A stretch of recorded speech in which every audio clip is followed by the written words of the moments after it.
मेरे सभी अमृतंश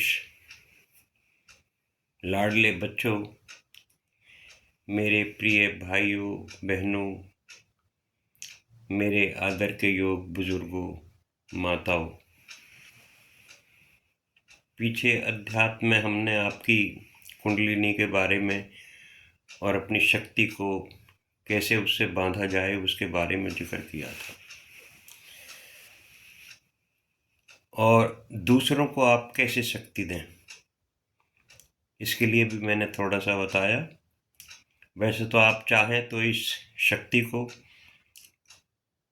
अगर यहाँ से आपसे कोई दूर ऑस्ट्रेलिया, अमेरिका, अफ्रीका या किसी दूसरे और सब कॉन्टिनेंट या कॉन्टिनेंट में बैठा है, कहीं भी आप चाहें तो इसको भेज सकते हैं, दे सकते हैं। लेकिन उसके लिए आगे के लिए आपको बहुत योग के साथ साथ आपको भजन के साथ साथ आपको तब भी आपका जब बहुत अच्छी तरीके से जब आप तप लेंगे, एक बात और यहाँ जानने की है, मैं बता दूं फिर जल्दी जल्दी में कई बार जो है ना वो चीज़ें दिमाग से निकल जाती हैं तो दिमाग में रहती नहीं है। फिर बुढ़ापे का शरीर है, मैं पहले भी कह चुका हूँ, 2014 से मैं कैंसर का पेशेंट हूँ। लेकिन ये मैं बता रहा हूँ आपको कि तप जो है ना, तप कहते किसको हैं और तप कब शुरू होता है। तप 3 तरीके का तप को मिला के एक तप बनता है। 3 तरीके के तप होते हैं, तब एक तप बनता है, तब आप तपस्वी कहलाते हैं। वो तप है आपकी वाणी का तप, आपके शरीर का तप और आपके मन का तप, अर्थात मानसिक, वाणी और शारीरिक तप। इन 3 तपों को मिला के आपका एक तप बनता है। जब वाणी के ऊपर कोई दूषित शब्द बिल्कुल ना आए, ये वाणी का तप है। मीठी वाणी जब हो जाए आपकी वाणी के ऊपर सरस्वती का पूरी तरीके से वास हो। शारीरिक तप, आपके शरीर में चुस्ती के अलावा कुछ भी नजर ना आए और आपकी साधना में आपका शरीर जब पूरा साथ दे, ये शारीरिक तप। और मानसिक तप, जब मन के अंदर ना कोई विकार अंदर प्रवेश कर सके और ना कुछ अच्छा बाहर निकल सके, अर्थात संकल्प और विकल्पों का पूर्णतया जब अंत हो जाता है। और ये ध्यान रखना कि ये हठ योग में ना आए। ये तप जो है ना, इसको हठ योग में बिल्कुल कभी ना ले जाना कि तप ना है। बहुत से साधु संत जो है ना हठ योग से तप भी करते हैं, पानी में खड़े रहेंगे, एक पैर से अग्नि के सामने जलेंगे, अपना अपना तरीका है। तुम्हें हमेशा अपने आप को सहज अवस्था में रखना है, सहज आसन में रखना है और सहज तरीके से अपने योग को भी और अपने भजन को भी जारी रखना है। मेरा सिर्फ यहाँ इतना कहना है। अब यह है, अब तक मैं समझता हूं कि अब आपकी वो अज्ञानता का जाला जो ज्ञान के ऊपर हावी था वो हट गया होगा, वो पूरी तरीके से हट गया होगा। अब आपका ज्ञान जो है, जो जानकारी आपने अब तक अनुभव, विभूतियां या जो एहसास किया है, वही जानकारी आपका ज्ञान है। और आपने दृश्यों के माध्यम से और बहुत सारी अनुभूतियों के माध्यम से, शरीर के माध्यम से भी, शरीर में हलचल होती है जब आपका भजन बहुत अच्छी अवस्था में, और जब अति उत्तम अवस्था को प्राप्त करता है तो आप वैसे उसको ब्राह्मण अवस्था कहते हैं, उसमें आ जाते हैं। यहां आकर आप एक सुभद्रा सुभद्रा जिसको कहते हैं ना, अर्जुन को कभी सुभद्रा लेके भाग गई, इसका अर्थ सही मायने में आप दूसरे तरीके से, आध्यात्मिक तरीके से, सुभद्रा एक किस्म से हम उसको नारी समझते हैं, लेकिन ऐसा नहीं है। आत्मिक दृष्टि से इसका अर्थ, मैं जैसे सुभद्रा है, शिखंडी है, दुर्योधन है, दुशासन है, इनके अर्थ सही मायने में आत्मिक दृष्टि से, आध्यात्मिक दृष्टि से कुछ और है। इसके ऊपर भी कभी चर्चा करेंगे और मौका मिलेगा तो नेक्स्ट उसमें ही कर दूंगा मैं, अगले अध्यात्म में। तो इस बीच में आपको ये अब बहुत सारी जो है जानकारियां भी आ गई होंगी, और आपके शरीर में, आपके आहार में बहुत सारे बदलाव भी आ गए होंगे। आप सात्विक भोजन की तरफ मुड़ गए होंगे अब तक पूरी तरीके से। आपको बहुत सारी चीजें खाने में जो है ना वो विचलित करती होंगी कि ये मैं नहीं खाऊंगा भाई, मैं नहीं खाता। आपके बोलने में बहुत सारे शब्द गायब हो गए होंगे, और आपकी शब्दावली में भी एक आप बढ़ोतरी देखेंगे, एक आप अच्छा अपने आप में महसूस करेंगे कि आपकी शब्दावली में भी बदलाव आ गया होगा। शब्दावली में बदलाव का मतलब ये है कि आपके अंदर से नए नए शब्द पता नहीं कहाँ कहाँ से आके जुड़ते रहेंगे, और वो आप अपने आप ही जो है ना स्वयं बोलते रहेंगे। तो इसमें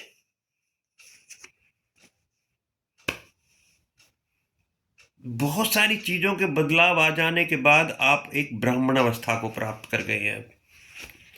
ब्राह्मण अवस्था का मतलब यह है कि अब आप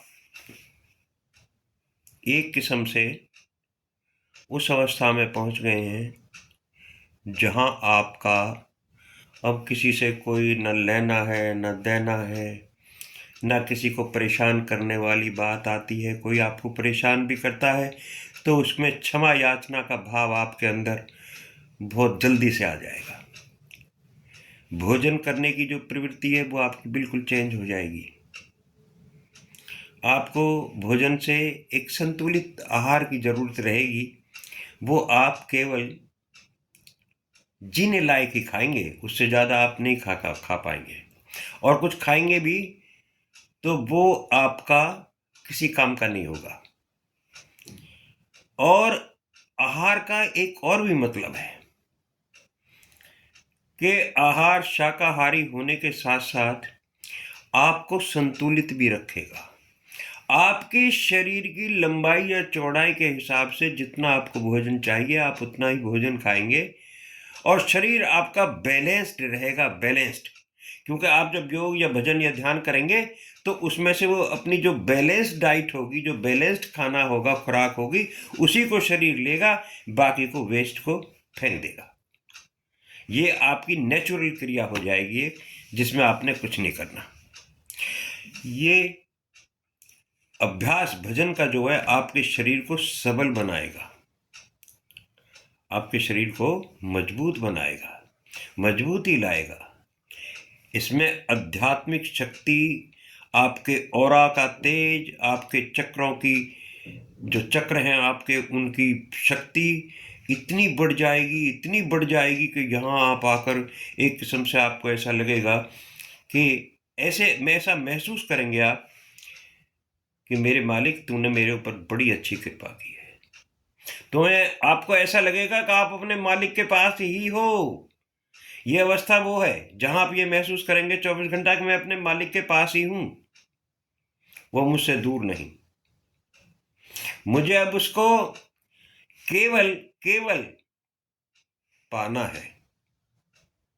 बहुत नजदीक है, आपके बहुत नजदीक है, क्योंकि संचार तो हो रहा है, केवल उसे पाना है, और पाते ही उसमें प्रवेश करना है।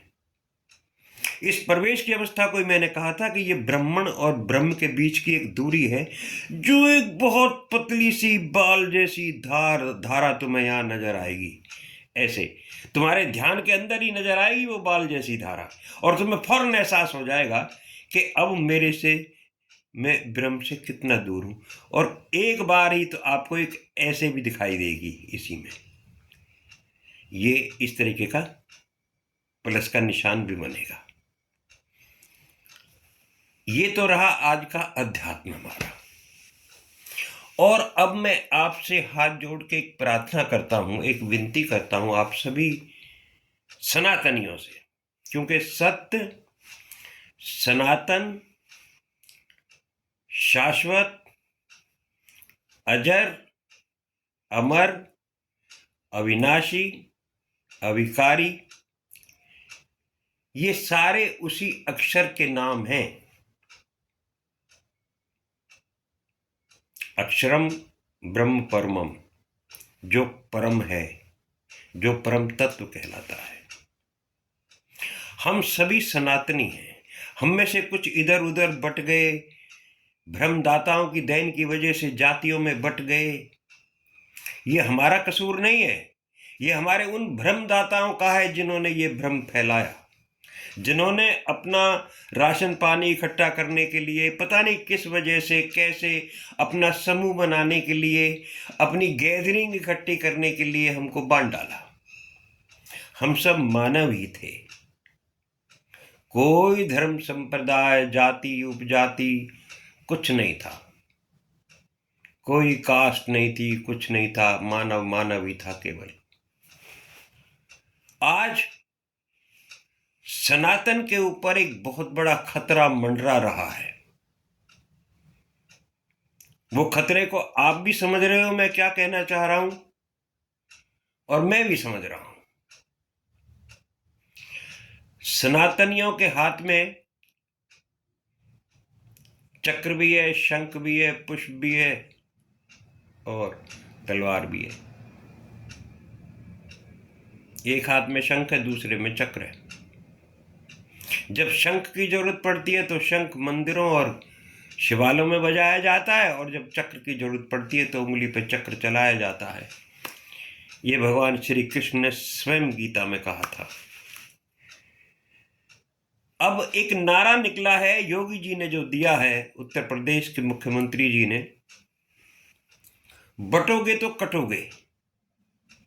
ये अवस्था पहले भी थी, आई थी, कटे भी थे। ये अवस्था आज फिर आ रही है और आने वाली है। लेकिन इस बार इस नारे को अधूरा मत रखना। अब बटेंगे तो कटेंगे से थोड़ा आगे बढ़ो। बटेंगे ना तो बटेंगे, कटेंगे बिल्कुल नहीं कटेंगे। और बांटने और काटने की जो बात करेगा वो कटेगा और वो मरेगा। आप भी इस बात पे आ जाओ कि बिना काटे नहीं कटेंगे। हम भी ना बटेंगे, और अगर बटते भी हैं किसी तरीके से तो बिना काटे नहीं बटेंगे। अगर कटेंगे तो काट के कटेंगे। इतनी तो बात पे आ जाओ कम से कम। तो अब अपने सनातन धर्म को पहचानने की बारी आ गई है। एक बड़ा बहुत बड़ा एक विषय है जिसपे हम गौर नहीं कर रहे हैं। हमने ठीक है, जनता या पॉपुलेशन या हमारी जो जनसंख्या है उस पर कंट्रोल करने की बात हमने बहुत दिन पहले की थी, लेकिन वो हम नहीं कर पाए। अभी मैं सभी बहनों से, सभी नारियों से हाथ जोड़ के प्रार्थना करता हूं, जिसका एक बच्चा है ना, एक्सीडेंट हो जाता है तो उसको अंधेरा छा जाता है उसके माँ बाप की आंखों के सामने। वो नौकरी पे चला गया विदेश में तो अंधेरा है। वो घर से निकल गया, आधा घंटा लेट हो गया तो आधा घंटे माँ की आंखें दरवाजे पे लगी रहती हैं, गेट के पे, कि बेटा आया नहीं, बेटा आया नहीं। कभी फोन करेगी, कभी इधर पूछेगी, कभी उधर पूछेगी। एक संतान का होना कोई होना नहीं होता।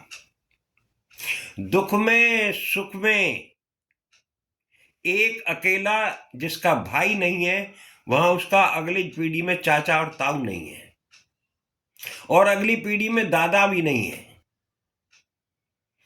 एक अकेली संतान कोई संतान नहीं होती, कम से कम 2 और ज्यादा से ज्यादा 3 बच्चों के वारिस तो आप होने ही चाहिए। और 3 पुत्र हो या 4 पुत्र हो तो भी आप जो एक अच्छी श्रेणी में आते हैं। भैया ये समय के अनुसार जापान में जनसंख्या जब घटी तो जिस औरत ने 30 बच्चे पैदा किए उसको मदर ऑफ जापान कहा गया, उसको उपाधि दी गई, मदरलैंड की उसे उपाधि दी गई। ये तो समय समय पे जरूरतें हैं, कभी कम करने की, कभी बढ़ाने की। आज आपको जरूरत है अपनी जनसंख्या को बढ़ाने की, वरना हार खाओगे, हार मान जाओगे, और हार माननी पड़ेगी। आगे सचेत रहिए, होशियार रहिए, अपनी जनसंख्या पे नियंत्रण करो, मैं ये नहीं कहता, लेकिन एक का एक, एक का एक, एक का एक, अगर बीच में से कड़ी कट गई तो रुक गई। और सुबह से लेकर शाम तक आप, ये तो कुछ टेलीविजनों पर और कुछ सोशल मीडिया पे हमें पता लगता है कि कहीं कोई चाकू से मार दिया, कहीं कोई एक्सीडेंट में मर गया, कहीं ट्रेन से कट गया, कहीं खंबे से गिर गया, कहीं नहर में डूब गया, कहीं जहर खा लिया। ये तो वो केसेस हैं। उन केसों का तो, उन जान जाने वालों की जानों का तो आपको मालूम ही नहीं है, जिनके कहीं खबर ही नहीं होती दूर दराज के गांव में, और एक एक बेटे को लिए बैठी है, और वो बेटा भी चला गया, अब घर में कुछ भी नहीं है, ना बहन के लिए भाई है, ना पति के लिए पति है, ना मां के लिए बेटा है। इसलिए इस बात पे भी अब गौर करेंगे आप। मेरा इतना ही कहना था, और खासकर महाराष्ट्र के लोगों को आज की रात में बताना चाहता हूं, अगर मुझे सुन रहे हो तो कोई, आपको सनातन को जीवित रखना ही होगा, वरना तो आज नहीं तो कल, जैसे बांग्लादेश, पाकिस्तान, म्यांमार में हो रहा है ना, और जैसे कनाडा में हो रहा है, जैसे यूएसए में पीछे हुआ है, यही हाल हमारे यहां होगा। आप एक फैसला कीजिए कि हमें भी अपनी जनसंख्या को पहले नियंत्रित किया था, अब थोड़ा सा बढ़ा लीजिए, जरूरत है। अरे भाई, ये जनसंख्या वो खेतों में, गांवों में भी तो नजर आनी चाहिए, जो शहरों के दफ्तरों में बैठी हुई है। एक ही बेटा है, वही पढ़ लिख के तुमने दफ्तर में भेज दिया, कहां से इतने दफ्तर आएंगे, कहां से आएंगे? अरे गांव में भी तो चाहिए कोई। माँ बाप गांव में रहते हैं, बुढ़ापा तो हमें भी आएगा, आ रहा है, और आपको भी आएगा। आपको भी बुढ़ापा आएगा तो फिर कहां जाओगे? किसके बाप से बाप कहोगे? किसके बेटे से बेटा कहोगे? इसलिए अपने भविष्य को सुरक्षित रखने के लिए ये कदम उठाइए, क्योंकि समय के साथ साथ बुद्धि भी बदल रही है और जमाना भी बदल रहा है। आज मुझे अच्छी तरीके से याद है, हमारे समय में जब हम बचपन में थे, अगर मौत किसी हरिजन जाति में होती थी ना, मेरे गांव की में, तो पूरे गांव में रेडियो नहीं बजता था। पूरे गांव में 11 दिन तक, 12 दिन तक या 13 दिन तक रेडियो नहीं बजता था, टेलीविजन नहीं चलता था। मुझे आज भी याद है, आज मेरे यहाँ आदमी मरा है, दूसरे के घर टेलीविजन चल रहा है। ये बस्तियों से छोड़ छोड़ के जिन लोगों ने नई नई कॉलोनियां डेवलप की हैं, एक तो इन कॉलोनियों ने सारा मिजाज खराब कर दिया है, समाज को एकदम बिखेर दिया है और बिखर चुका है। इसकी वजह, दूसरा, सबके पास पैसा आ गया, नौकरियां सबके पास हो गई, सबके पास पैसा है। आज जो नौकरी पे नहीं है ना, उसका धंधा है। ये तो भगवान ने अच्छा किया है, मोदी जी ने या योगी जी ने जो कर रहे हैं ये अच्छा किया है कि हर आदमी को रोजगार दिया है। लेकिन रोजगार के साथ साथ कम से कम अपने रिश्तों को तो मत खराब कीजिए। अब जिस आदमी की जेब में पैसा है वो दूसरे को समझता ही कुछ नहीं है। ये सुख सुख नहीं है। सुख वो है जहां भाई भाई को पूछता हो, जहां चाचा ताऊओं की इज्जत होती हो, जहां हम सुबह शाम चाचा ताऊओं के पास जाके, पिताजी के पास जाके उनके पैर दबाते हो, उनके पैर छूते हो, उनसे आशीर्वाद ग्रहण करते हो। सुख यहां है। सुख पैसे में अगर होता तो ये पैसे वाले ना तो कभी मरते और ये सारा दिन खुशी खुशी खुशी खुशी गुजारते। जो लोग बहुत पैसे वाले हैं ना, उनके घर भी सुख कभी बिना इस तरीके से नहीं आता, नहीं मिलता। ये सुख अगर पैसे में होता तो वही लोग सुखी रहते जो पैसों के बोरे से बोरे के बोरे भरे रखते हैं घर में। ऐसा नहीं है। तो इसलिए आज मैंने ये जो विषय जिसके ऊपर मैंने चर्चा की है, महाराष्ट्र, झारखंड या यूपी में भी चुनाव है, 9 उनमें मेन असेंबलीज में, एमएलओ की में, मैं सभी को कहना चाहता हूँ भाई, हिंदू धर्म का, सनातन धर्म का जो सच है, और सच क्या है? सच है आत्मा। इस सत्य को, इस सनातन को ही तो सत्य आत्मा कहते हैं। यही तो सत्य है और हम उसी उसी उसी उसी का अंश हैं। जो परम है हम उसी के तो आत्मा हैं। तो अपने सनातन का ध्यान रखिए, ध्यान रखना, वरना कटोगे, बटोगे, हटोगे, कहीं के भी नहीं रहोगे। आज के लिए इतना ही। भारत माता की जय। जय हिंद, जय हिंद की सेना। राधे राधे।